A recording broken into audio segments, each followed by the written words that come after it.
early monthly. And then we meet in Weebridge. Not in June, July, and August, but every month. Other than that, we have a meeting in person and we have that. And so I'm a co-president, Michael's co-president, and we wanted to welcome. We wanted to start this program we're calling Pastel Ambassadors to reach out to art students through schools all over the place. We have members all over the country. We wanted to get more familiar with the media, invite them to become and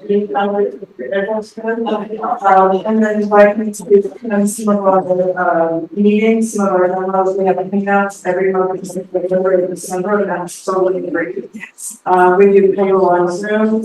There's a little handout on the table, and I've got more here, so I'll just drop a couple more, leave it out there on the table. And I don't think we're good at the bottom of the page. And so, because it's here, you are going to go on that side, you know, and the student membership is new, so it's $25 for $75. You've got to upload proof of being a student. And then a couple of things on this sheet that you'll see is Pastel Campus in June the 14th, and that in Weebridge. And what that is a whole day, at 3:30 p.m. Where we're going to do hands-on. We each have all the materials that are supplied. So, like the pastels that we have on the table here, different kind of pastels that we supply to use during the event, and then the paper is all supplied and it's only $15 per person. So you're welcome to join us for that. It's a full day of learning all about the medium and facts and things like that. And then we have a King Zoom demo in June on the 7th. And that's with artist Aaron Stewart. He's out of Montana. You're in Montana or Wyoming? Aaron Stewart? Montana. Is a Montana artist. So that's on Zoom, and that's only $10 if you're a member or 20 as a guest. And it's 4 hours, 9 to 4 hour demo, and you pay along with it. It's a reasonably good artist. And so that's there, and then the monthly paintouts on our website, you can see where those are. So you can attend the third one to more actual show up. There's a lot of times there's an RFP. And that's because the people that coordinate the paintouts like to know if anybody's coming or not. And then there's a phone number there, so you'll know who to reach if you're like, where are you guys? But you just bring your supplies, and you can do anything. I've gone and done oils for a paint-out for PSC. I've taken pictures, I've painted the pastel. You can sketch, you can do whatever you want. But it's a nice time to meet some people or be out and see some different areas and get together. And then the student nurse as well. So that stuff is there. And these I will put on this table if anybody didn't get one and wants one. And then where did I put images? Oh, once. On this table over here too, we've got some brochures or stickers around, help yourself, and then there's a little handout that might be interesting. One of the things is there's so many different brands of pastels, and so it's kind of hard to know what should I get if you want to get started with the medium. And there's different softnesses, even though they're all considered soft pastels. We'll get into a lot more detail with this at Pastel Camp if makes sense for that. But this is a nice, Dakota Pastel is a great vendor. They sell all things pastel. And so this is a nice sheet that I printed 20 of them. So there should be enough if you want those, or you can go to Dakota Pastels and get it cheaper. It shows you the different brands and how popular they are and who they look like. And so that's over here as well. Sorry. So let me introduce Mitch because that's what we're here for. So Mitch Caster, I'm just going to read you his bio. I've been painting and drawing for as long as I can remember. I love capturing bits and pieces of the grid that is around me.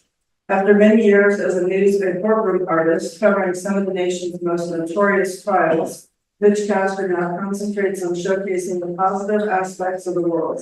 He wants to bring joy to viewers. Known as an outstanding figurative artist, Caster paints the human form in all walks of life, drawing on his appreciation of all cultures to pass on their uniqueness and history to future generations.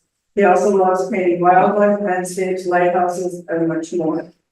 Caster's artwork is in collections throughout the world, has been featured in several national art magazines. He's a signature member of Oil Painters of America, American Society of Marine Artists, and National Oil Painters Society. From his work at 9 News USA TV, he received 5 Recognized Emmy Awards in art direction. He is a longtime figure drawing instructor of the Art Students League of Denver and previously here at RMCAD. And his work is also, and so is Michael's, Christine, I don't know, we have a show down at the Curtis Center in Greenwood Village now, a couple mile high national exhibition. So Mitch has a piece in there, and that's through till June 28th. That show is available to go see. And then Michael, Christine, and I brought one of our paintings to show, and Mitch has got a painting there and a bunch here, so take it away, Mitch. Yeah, I brought some teaching stuff too. So what we have here is just kind of the technique, the approach that I use, incorporate paper rather than the pastel is that you can use the paper itself as a part of the color and background. But you just start by just simplification. When I was first learned to draw, I was with Bill CO, who's the guy that started the school. And he was a student of, I don't know if you're familiar with George Bridgman. Yeah, George Bridgman, 1920s or so. And he evolved out a structural approach to that, kind of a little bit off the old track. I'll bring it in front For the online students. So I need to stand closer. If you could, that would be great. Okay. Thank you.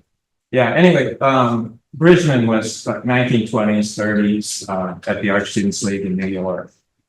And he was teaching a method that was a little bit different than classical. A lot of students had gone through a classical program and spent a year drawing from casts and stuff. But he was all about simplification of form, simplification of line, and just sort of thinking of things structural. So we work a lot with straightish lines, just because it's a better gesture if you don't get angles from circles. So we approach things with straighter lines. So that's what I'm kind of doing here is just kind of getting the sketch in here. It started very simple, just always starting with the largest masses first. So I have a better idea compositionally where I'm going to end up. And you can see here too, this same kind of process there, just simplify. I prefer to have sketch and as opposed to some people that just kind of pastel. So it also depends on the paper that you use. If you're using a sand paper, you know it's over directions that way. On paper kind of has a saturation point. So you don't want to go over it too much. So our goal is just kind of like that sketch. So it's still familiar to it's real painting and technology. Pastels was sort of the first paint that there ever was. So you're just taking soil or whatever and color and putting it on a wall. That's your first pastel. Because pastels are almost pure pigments. They have a mixture, it's kind of like a release substance called RMCAD that makes it into a paste. So it's just this sort of mixture of this release substance with pure pigments. They're the same pigments that we use in oil pigments and in watercolors. I don't know about the pigments.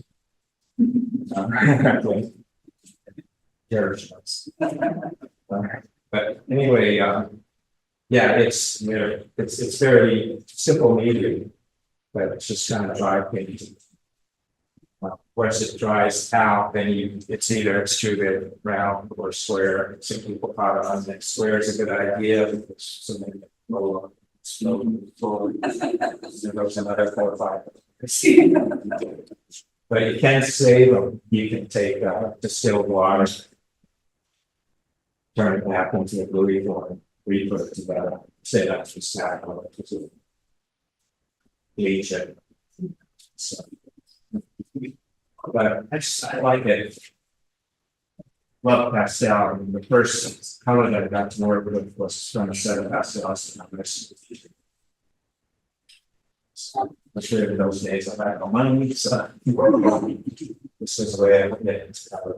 They are sort of being to deep down pastels. So with the piece I'm working on here, it's a dancer. She was a dancer with the Colorado Ballet. That was from Colorado. With that San Francisco Ballet. That was from Colorado. So I still have a photo here, and so that's what I'm sketching from. And just starting, like I said, very simple, and working towards detail. You start with the detail, you rarely end up with composition where you want it to be. So we start big, simple shape, and then that simple shape becomes a little bit more complicated as we break it down into more lines.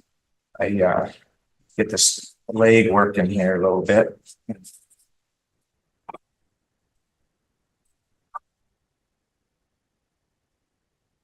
So we'll work that in, and then I can work out the detail in the base. Just get a couple more things here.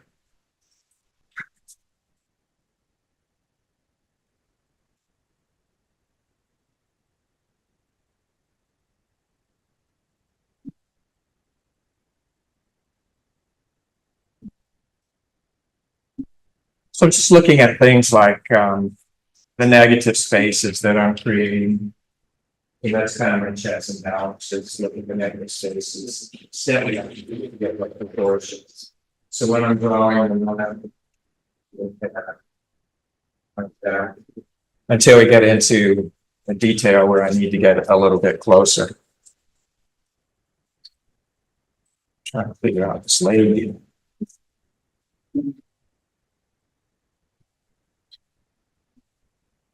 Tighten that up.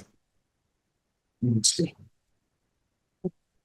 Plumb line down, I could see that the problem needs to be fixed. So plumb lining down kind of puts my foot here instead.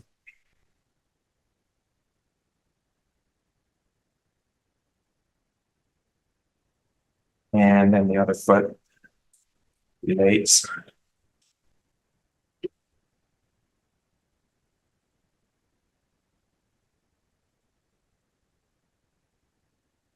Now,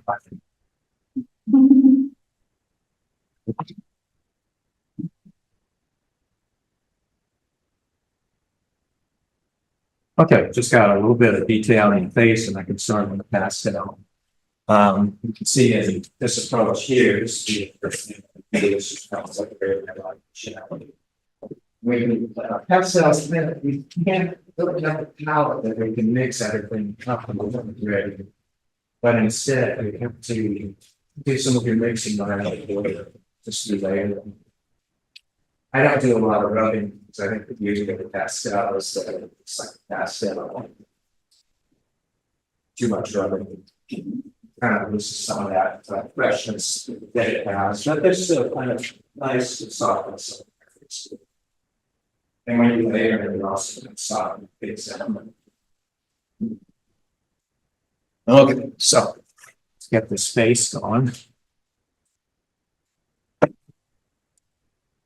So when I'm doing a face, I just end up kind of taking 3 lines, but you have to really pay attention to the perspective. So if you think of the elliptical perspective, it's an ellipse around your head. What happens when you tilt your head is the convex part of the ellipse or the concave. In this case, the head is tilted up a little bit. I can kind of tell things by looking at the eyes to the ears, what the perspective is. So it's pretty straight on. And then The second line of the face is the nose. The third follows the eyes, is the mouth.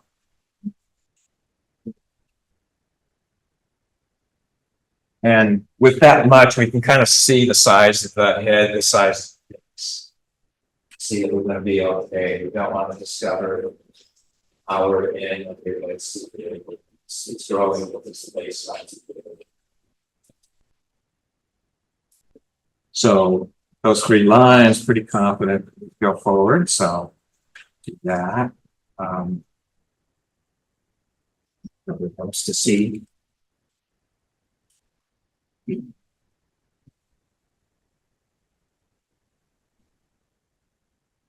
So mouth in here. The nice thing, the charcoal is kind of pale by comparison to pastel. So I can work it right over the charcoal. Now I'll come up and get the eyes. See?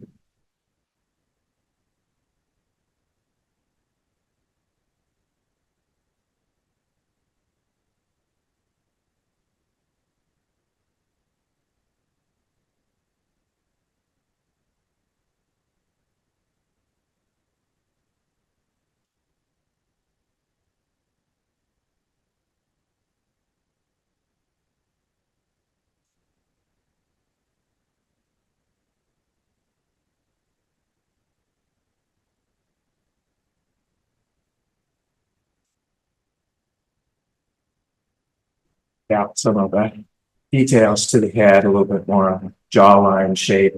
But I usually get the face get the face in there.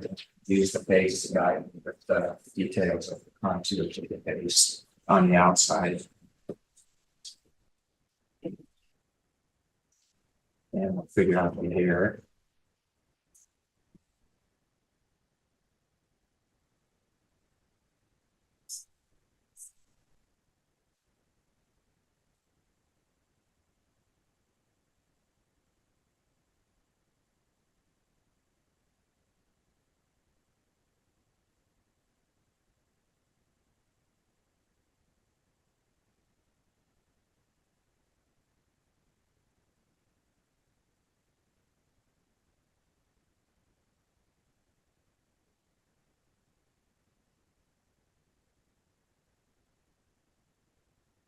Okay, so we got a face.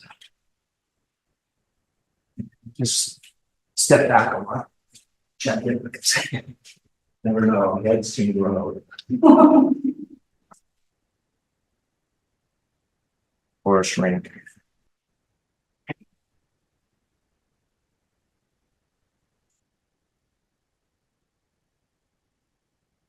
Middle of the pattern here.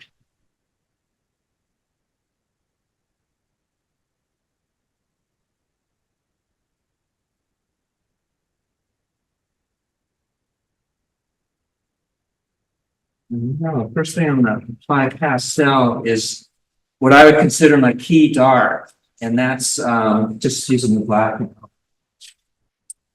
With pastel, unless you want it to really look like all colors of pastel, use a little bit of black, or take some darks and you can combine into but I like to establish speeds like that. So, or dark key and black. And I can come in here, and in that way, I won't lose, things like the details of the face if I just come in here and apply black to the dark areas. Other dark areas that aren't necessarily black, but if I need a dark brown, I'll just lay it. But to get the value, use black. Some people are saying I use black. Truthfully, with pastels, it generally happens that we have about 7 values of each color that they make. How do they make the shades, the darker ones? How do they make the tints, the lighter ones? Chalk. So, mine's really black.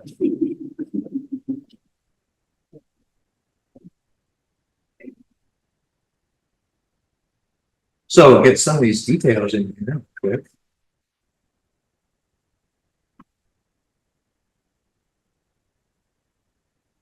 And some of the bigger areas of dark, I can go ahead and then apply. But it kind of lets me know where I'm at, if I can get these darks in right away. And then as I apply my other values, I can compare to black. Otherwise, we tend not to get dark enough.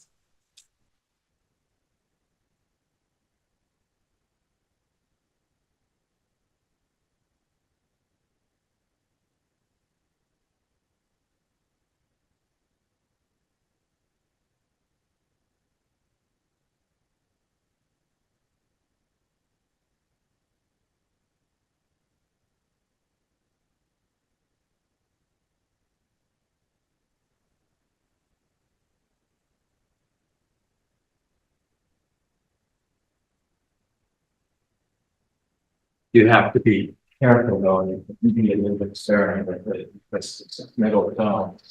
When we use black, they sort of color killer. So losing intensity of color when you use it, same thing with white. I'll use it where the darks are dark, but not necessarily the lighter darks, where I want some color to show.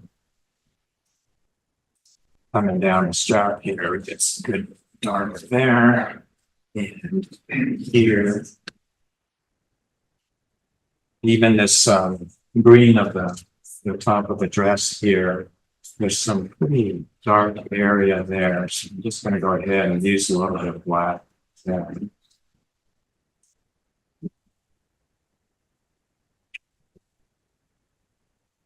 Shadows.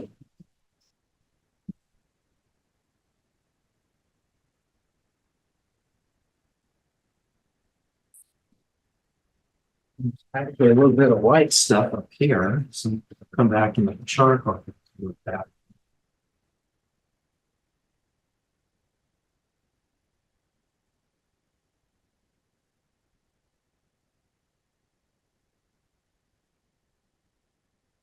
Start by the arm here.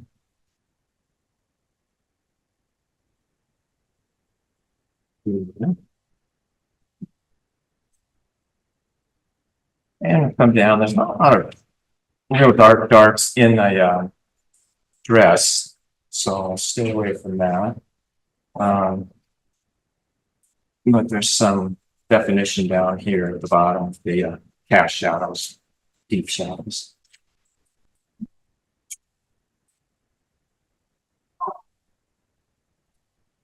And got you. Go back and chart that out. Very foreshortened piece. Foreshortened is kind of fun.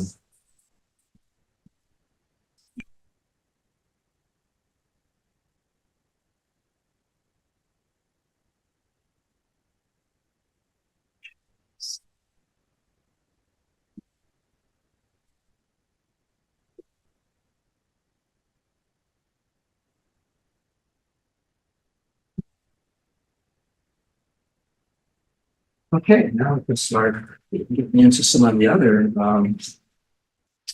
values and things. But what I like to do is, if I'm using a darker paper, I'll come in and put the lights in first. If I'm using a light paper, then it's coming in with darker. Traditionally, we're dark to light. It's traditionally balance the darker the harder. You're doing layers, the soft harder, but it doesn't really go that way so much. Different brands, you got softer and harder. What I found is, depending on if I'll use dark paper, you know, doesn't make any much difference. So I'll go ahead and put some of the skin tones in. Kind of a fleshy tone here, so some intensity of color. I think it's good starting to produce. Let's see that a little bit lighter. As I'm working, you can see I'm kind of cleaning the pastel. I was trying to put it in. And every once in a while, you have to take them and you can put them in a bowl of, I use cornmeal, shake them up, and you put them- and then you put them back in the container, but eventually they go dirty and pretty soon you're blue. You think you're drawing brown, it turns out to be blue. So just clean as you're working. Okay. So I'll kind of work around the shaded areas and just lock in these patterns of light.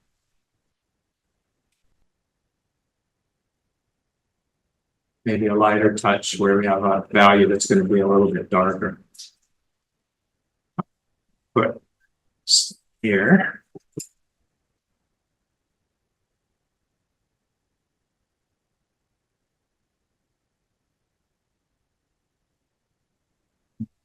Base.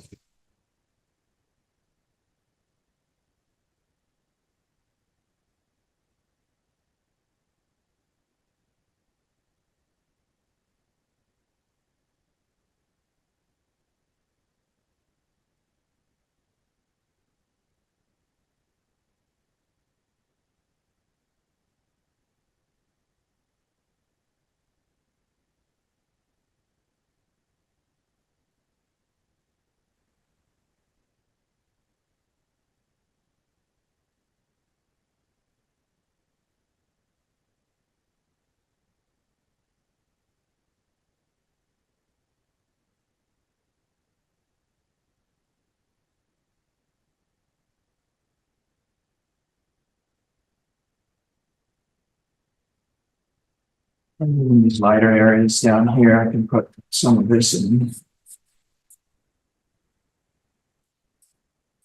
Just getting a value established a little bit. So we begin to see breakdown of light and shadow. There'll be parts that get lighter. I can either do that or start to work in my darker patterns. I might work a little bit of this lighter that I need to do. And I'm just kind of blending as I do it. I'm not doing a lot of rubbing. Prefer to do that at the end if I do any at all. It's just selective. Got this drapery here. So it's just about time to kind of come in and establish my lightest light. So I have an area where I can do it. Just work that. I'm going to blend that into the warmer color that we just put down.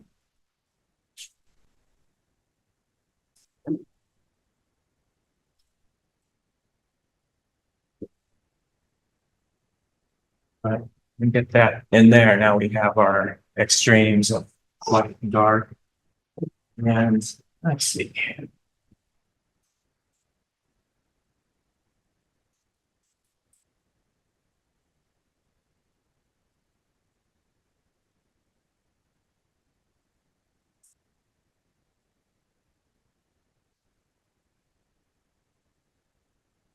While I have it in my hand, might as well keep it going here. Just everywhere that I see the white, I'll go ahead and use it.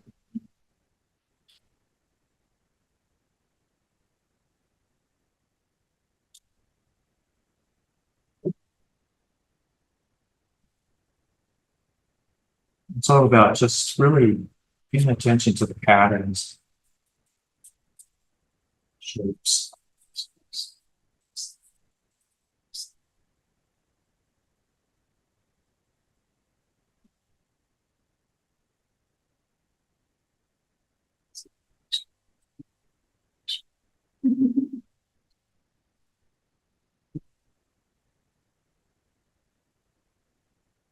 Light's gonna cold, so I'm warming it up a little bit.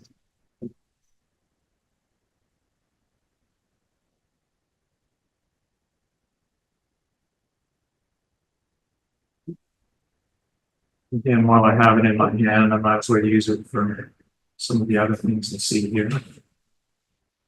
Now let's get some darks in there. And let's see. Yeah. Kind of a reddish brown here. I'll come in and start some of my shadows with that. still adjust and add even darker blues and things to it, temperature changes. But right now, I'm really more interested in just getting those value patterns in. We can layer in more color. So we're just starting pretty simple.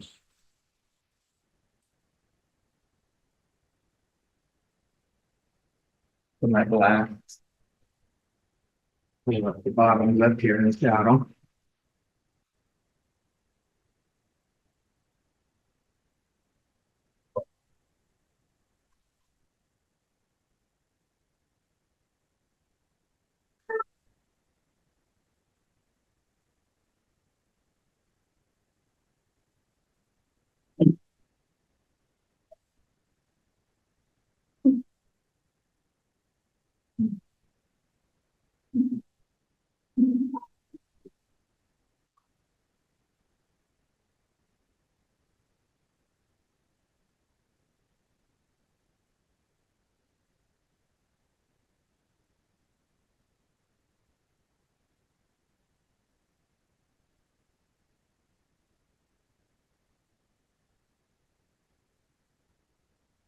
Arm over here is in shadow, so I'm afraid to use a little value.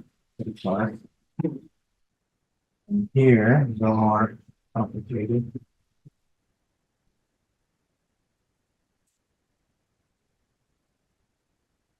So I'll switch to this sienna. Oh, in here. What's that in? We have about 15-20 minutes left. Okay. Let's see. Well, a little bit of a pattern here. Shadow in the light.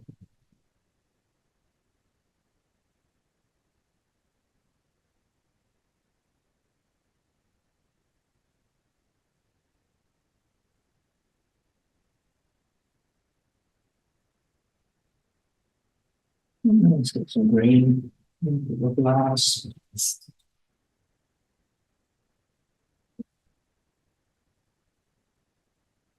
So the color here, I'm just going to use a combination of colors together to get the color and values of the top of the dress.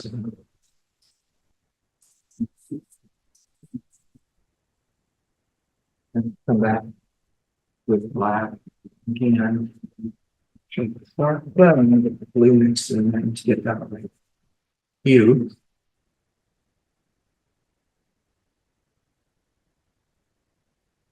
Yeah, some black here. Put some lipstick here.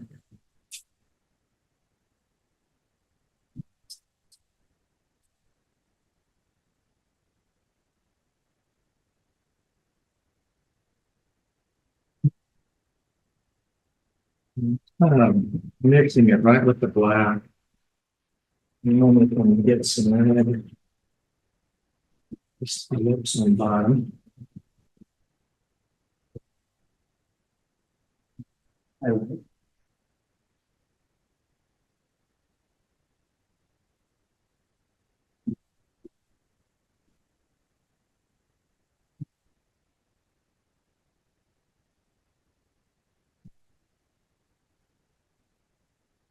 Eyes, put a little bit of volume in there.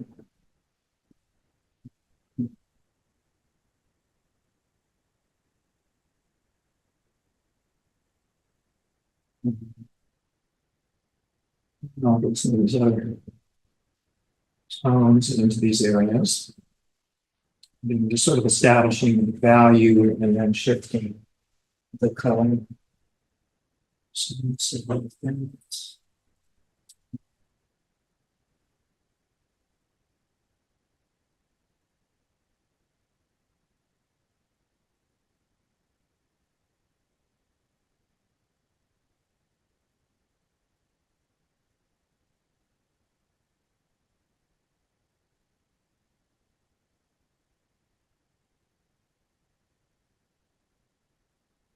Into the nose here.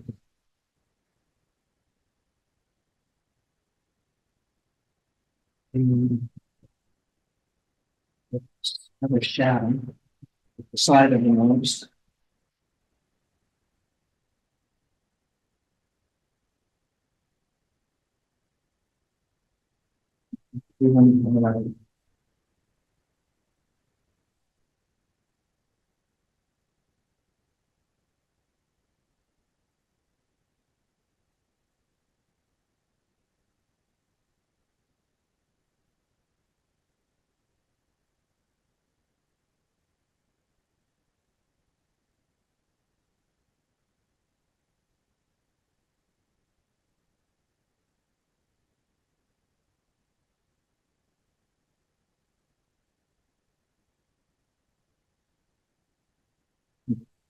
Get this just on, so.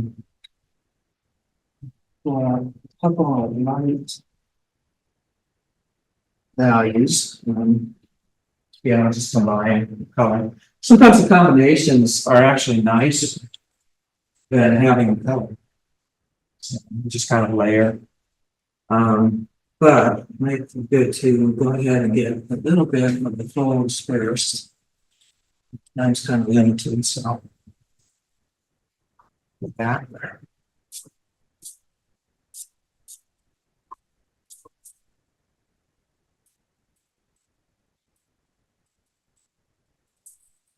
Just looking for patterns. The drapery here. Middle of that. Light folds. But I think it's like a tool, which is sort of transparent material.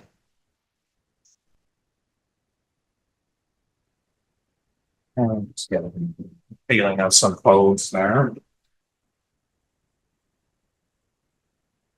Go ahead and put some.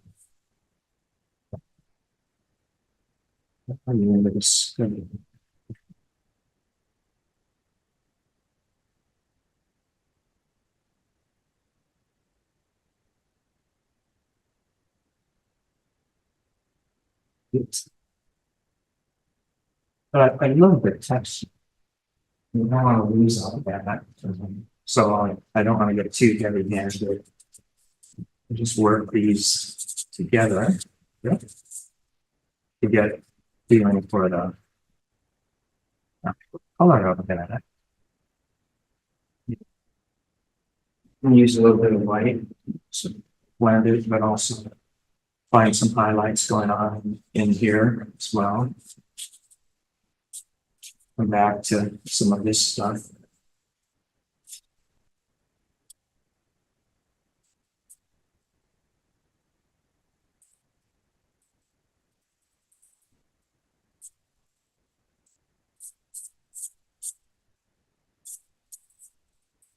Even start to see a little bit of pink showing up.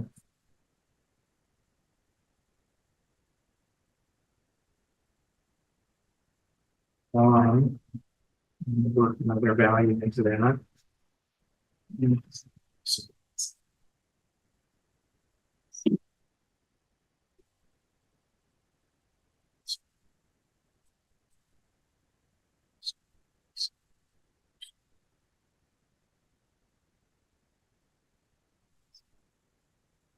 That's going to need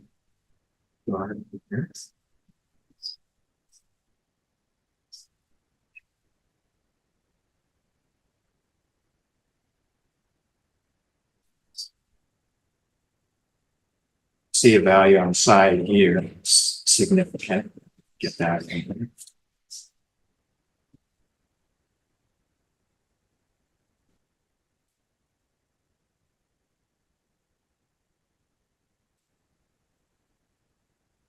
I'll put the locks in it.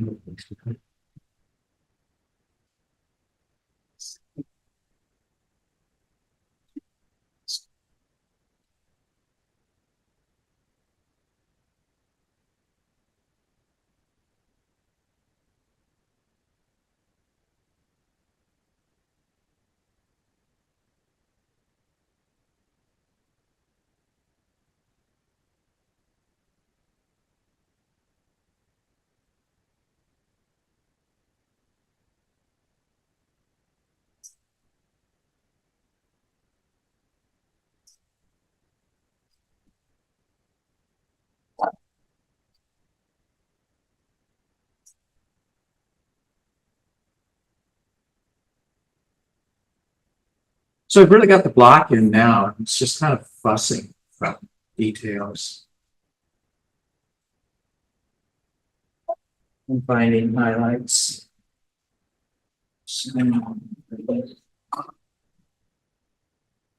Mitch, are you okay if they ask you questions now? Yeah, if you guys have questions, feel free to ask. We know you guys, some of you have to get back to class at, 2:30, so we still have time. He's gonna keep working, but if you want to ask any questions, just, feel free to ask some questions and. Yeah, I can work it into the questions. Used to it. What's the best way to preserve your thoughts? I just put them in these plastic bags. Oh. But they, pastel will be all over the place. You're driving home after doing one and you get cloud in your car. So you can spray fix them. There's better spray fixes and others that are completely destructive. Some will dissolve all your lights. But fixative is good. And some people aren't even using fixative now. They're taking them straight to the frame or having frame tight against slats. Are you using like a softer darker one maybe, or is it like a hard? I like some. Oh. Yeah. Is it mix private with pastels? No, it's pretty pale by comparison. Yeah. Can you frame them with the right of the glass, or do you have a little bit of a gap? Right? Yeah, never put it against the glass. And I would know against the Now glass. you. Yeah, I see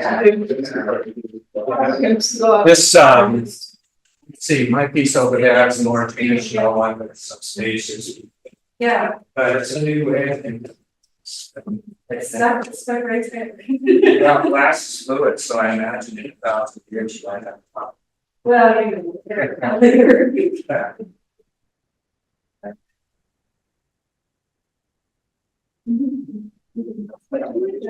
About your studio. Would you mind hearing about the studio practice and how often? Oh, man, that's terrible. Feel. Yeah, and lately it's been, I really was getting a lot of so I'm sorry. So that's the one most of that, which is.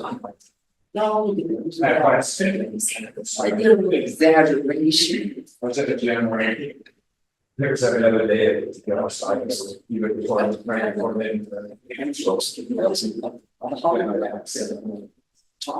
but yeah, I like to work in night, trying to get better. Because that kind of makes the marriage rough on weekends. Yeah. What's your favorite part of the process? Favorite part of the process?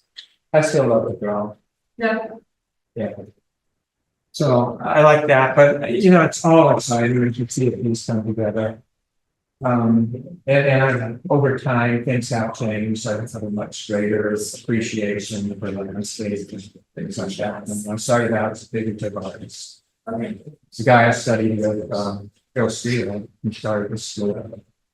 He was primarily figure. So when we learned everything with figure, he was kind of a funny guy. His son was a priest, and we had mostly female models, but all of a sudden we had all male models going on. We were trying to figure out why. And it was because that was his unit, the standing. Oh. What was it like having him as a teacher? What was it like having Phil as a teacher? He was in it. Yeah, there's a each little. He'd always pretend to be Arthur Fielder from the Boston Pops because he looked like the guy. But he was just into it. With sound effects. Was a real character. He was neat.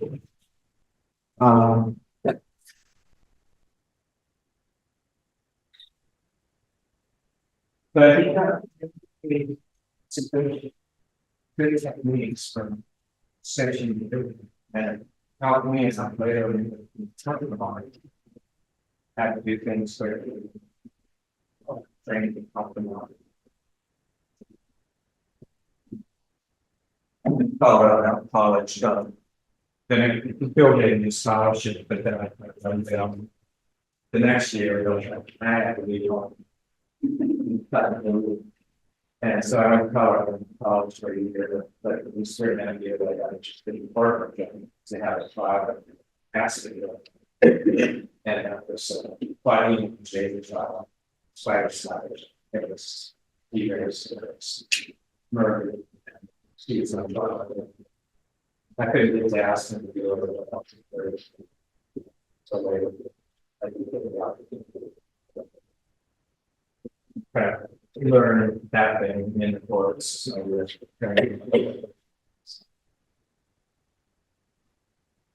yeah, first time I went to try and I had to stand up when the judge comes in and I laugh full of markers.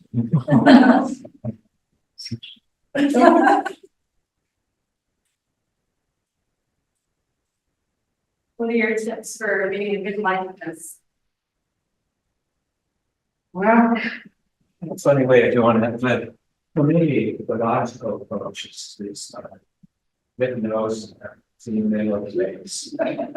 You have something that you can relate to. The middle is always something. Good proposed, no evidence, but in the middle of the face is the nose. So if we see somebody that we would consider wide-eyed, narrow-eyed, that's all the relationship. So we start the surface by reference. Space, make the nose and down. First, you gotta make the nose. But that's for me is almost something. And it's a layout perspective. Make it perspective so you don't do spaces. That line shows the rotation, line shows the tip. Those two lines should be safe. And like I said, you can see the face of down. But once you see that nose, then you can, as you put it in the eyes, you put the position in the eye, that would say it's really. So I know we're running out of time.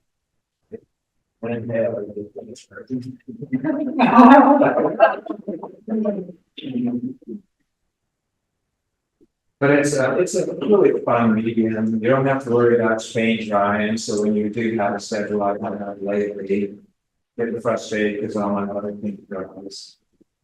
I try to freeze it sometimes. That polish. But I said I know what to do. Oh, sorry. Beautiful. Well, they're both beautiful. Thank you. So I did the same thing, same process, but then I started building for 2 more hours. Anyway, but it's a great meeting. It's fun when you can consider because the paper being part of it. It's this study of it. It's pretty study of 3 hours. Now, what kind of paper do you use much? I'm using cans on each axis. So I'm really good at that charcoal stuff. Lots of variations in color, it's preferred, and I always use gloss. Again, intended styles, I call it all false like this. But the other side works as well, and it's a more natural sandy texture. So I think that the only trouble we have with it is that you get those pieces. But anyway, the sticky stuff Oh, the sticker. sealing the name. Oh. And then that should not sense. I didn't do it. It's a great paper, but it's fun to pass in, which I've seen a lot of people that use of material, heavier material that you can actually paint on, because you can put the pastel there, do an underpainting and just put it in. And so if you ever started with the Y, you can get that covered out here quickly, but I'm amazing at that. Do the best. One of my favorite pastels was nice, but we swim up and down. And these two are beautiful. See if you can pass down. Although sometimes you see the water. Stop. I've done the wheels, so just roll some washes of water. How much can it for? I use New York sandy paper, which is some of the paper that we have. I can do water. Yeah. It just depends on what I have handy on, what I use, because it's alcohol wash, you need water to do, to liquefy it. So you can use, watercolors or liquid acrylic, alcohol, can salt, oil paint, So so. you gotta have paper that's not gonna. Right, yeah, you want to take it down nice. And let it dry before you start painting that.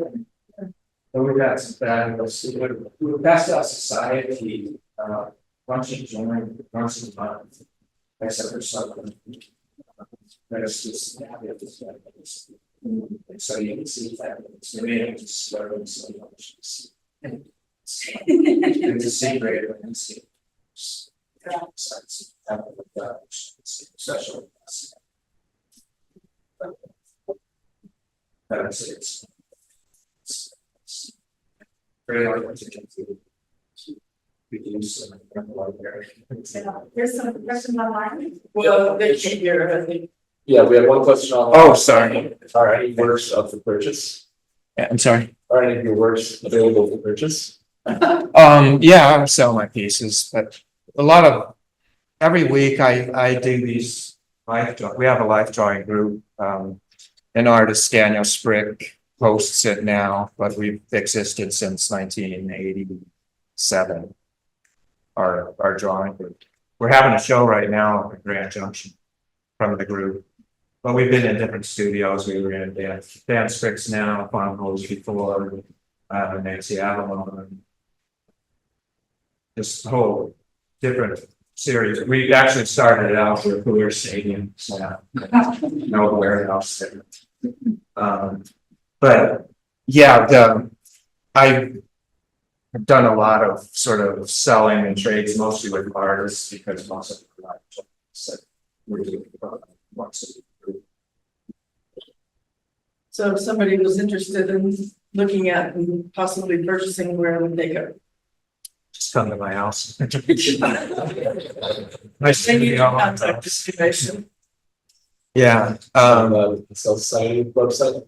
yeah, I have, business cards. I don't know if that, I'll put that out there. Sure. Yeah, most of the live drawings, it's expensive, but they're not, public's not, might be a little bit too much for a lot of people. But it does tend to be the arts community, but it ends up applying trade some proposals. That's fine. Just do the pastel paper stuff once a week, it's for the joy, because I also teach some classes at the arts students. Pastel, I don't know, it's practice.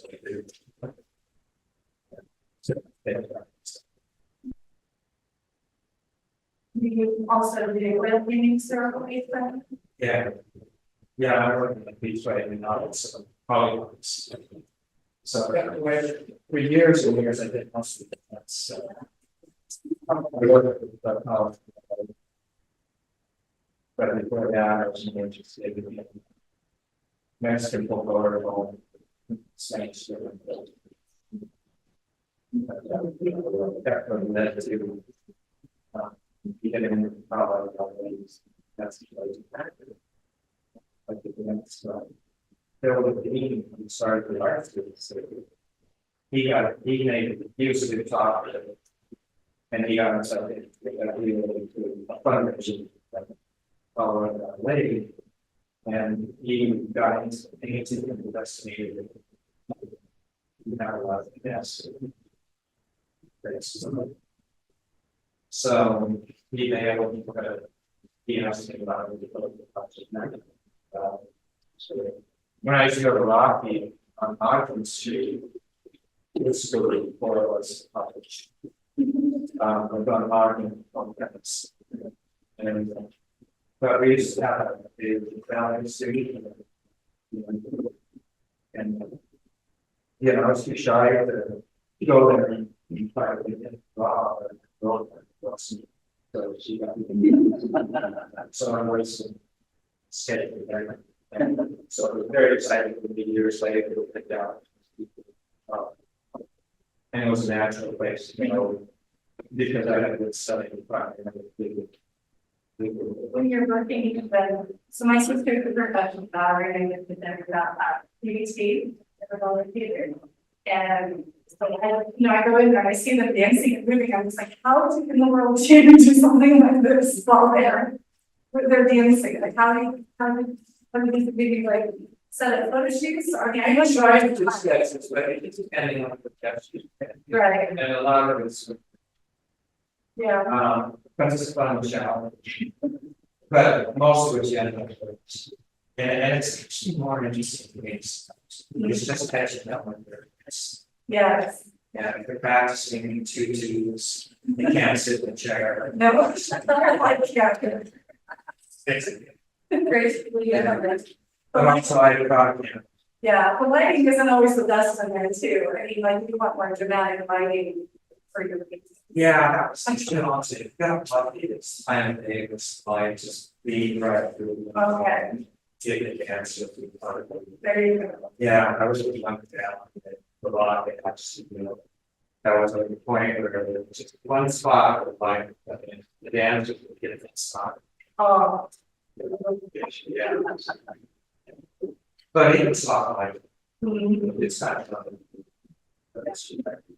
Yeah. Okay, we share your website with everybody. Yeah, I gave card to, Yep, yeah, I typed your information Yeah. online, so. and so, yeah, I should be able to find the website and. Yeah. Yeah. Yeah, the website's info at Mitch Caster.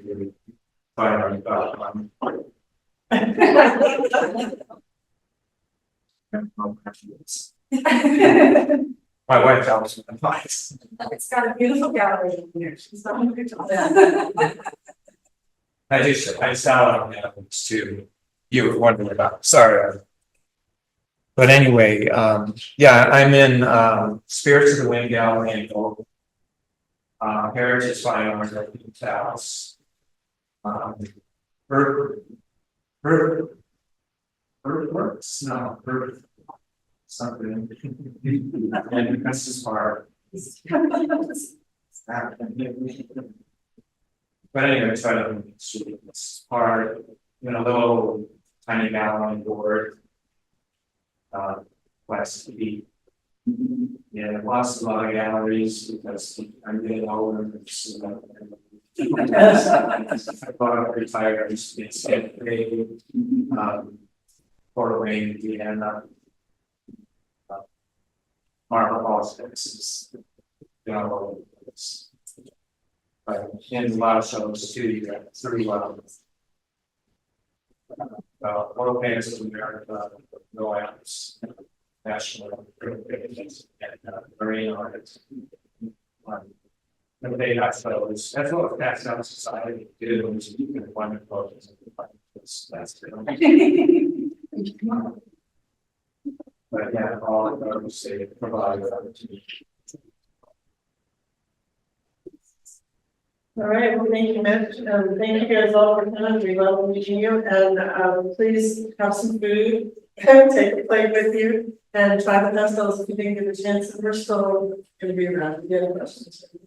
It's great to have you.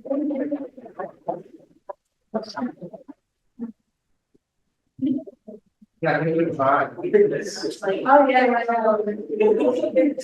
Slowly, yeah.